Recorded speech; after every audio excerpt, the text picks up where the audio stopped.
Assalamualaikum warahmatullahi wabarakatuh. Alhamdulillahi rabbil alamin. Wabihi nasta'inu ala umurid dunya waddin. Asyhadu an la ilaha illallah wa asyhadu anna muhammadan abduhu wa rasuluh. Allahumma salli ala sayyidina Muhammad wa ala alihi wa sahbihi ajma'in. Amma ba'd. Pemirsa Selebes TV yang insya Allah dimuliakan dan dirahmati oleh Allah Subhanahu wa ta'ala. Suatu ketika sahabat Rasulullah Sallallahu Alaihi Wasallam Abu Hurairah berlari-lari kencang menuju ke pasar.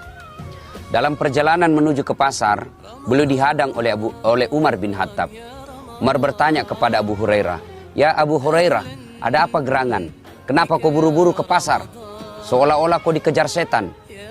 Abu Hurairah lalu menjawab, "Ya Umar, saya baru saja mendengar sesuatu yang sangat menggembirakan dari Rasulullah."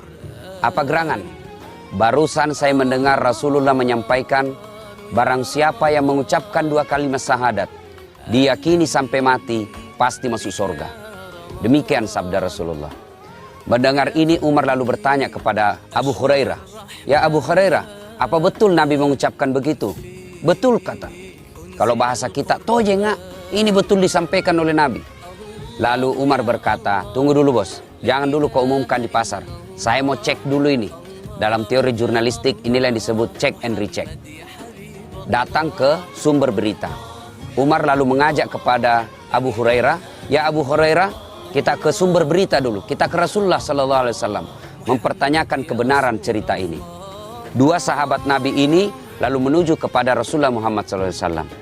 Sampai di hadapan Nabi, Umar berkata, "Ya Rasulullah, barusan saya mendengar berita dari Abu Hurairah. Beliau katakan, barang siapa yang mengucapkan 2 kalimat syahadat, diyakini sampai mati, pasti masuk surga. Saya mohon penjelasan dari Rasul, apa betul Anda mengucapkan begini?" Nabi lalu bersabda, "Betul ya Umar, saya tadi menyampaikan, siapa yang mengucapkan 2 kalimat syahadat, diyakini sampai mati, pasti masuk surga." Umar lalu usul kepada Nabi, "Ya Rasulullah, apa tidak sebaiknya berita seperti ini tidak disampaikan di pasar? Menurut hemat saya, ya Rasul, kalau ini disampaikan ke umat, disampaikan ke khalayak umum, disampaikan dan diumumkan ke pasar, saya takut ini dampaknya negatif. Jamaah kita akan berpikir, umat kita akan berpikir, biar tidak sholat yang penting syahadat masuk surga, biar berzina yang penting syahadat masuk surga, biar tidak puasa yang penting syahadat masuk surga. Saya takut ini dipahami secara negatif dan keliru oleh sahabat kita." Nabi mendengar ini lalu mengangguk-angguk dan berkata, "Cocok kita wah. Betul kata Umar ini, jangan disampaikan di umat, jangan sampaikan ke tempat umum." Lalu pernyataan ini Rasulullah menundanya dan tidak disampaikan kepada khalayak umum. Untuk pertimbangan apa? Untuk pertimbangan kemaslahatan. Pemirsa yang saya muliakan, apa hikmah dari kisah ini? Apa pelajaran dan iktibar yang bisa dipetik dari kisah ini? Ternyata menyampaikan berita kepada khalayak umum, meskipun itu benar, meskipun itu ada faktanya, tetapi harus ditunda demi kemaslahatan umat. Ini pelajaran berharga buat kita yang ini menyampaikan data dan berita, yang apabila berita tersebut hanya menimbulkan kesesatan, hanya menimbulkan kegelisahan, sebaiknya tidak disampaikan kepada khalayak umum.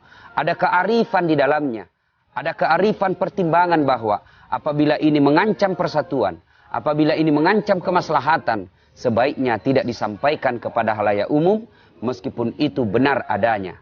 Pemirsa Selebes TV yang saya muliakan, inilah yang melatar belakangi sehingga muncul ungkapan Arab yang berbunyi, "Likulli makam makal wa likulli makal makam." Setiap tempat ada bahasa yang cocok di dalamnya, dan setiap bahasa ada yang tempat yang cocok buat bahasa tersebut. Sangat disayangkan, kadangkala di antara kita menyampaikan berita tidak lagi memperhitungkan kemaslahatan. Menyampaikan informasi tidak lagi memperhitungkan kemaslahatan. Akhirnya berita, film, sinetron yang ditayangkan kadangkala tidak memberikan pendidikan kepada khalayak. justru menimbulkan keresahan. Bahkan kita melihat ada film yang tidak memberikan pendidikan yang baik kepada penonton, tapi justru informasi film tersebut justru merusak akhlak anak-anak generasi muda kita. Apabila film ini, informasi yang kita akan sampaikan, ataupun iklan yang kita akan sampaikan, akan menyesatkan, akan merusak kemaslahatan, akan merusak persatuan kita, sebaiknya tidak ditayangkan acara seperti itu. Pemirsa Selebes TV yang saya muliakan, dan kita harus yakini bahwa segala informasi, segala pemberitaan, segala tontonan yang disampaikan ke khalayak umum, tentu ada pertanggungjawabannya. Bukan hanya pertanggungjawaban di dunia, tapi pertanggungjawaban di akhirat kelak. Pemirsa Selebes TV yang saya muliakan, demikian tausiah kita pada kali ini.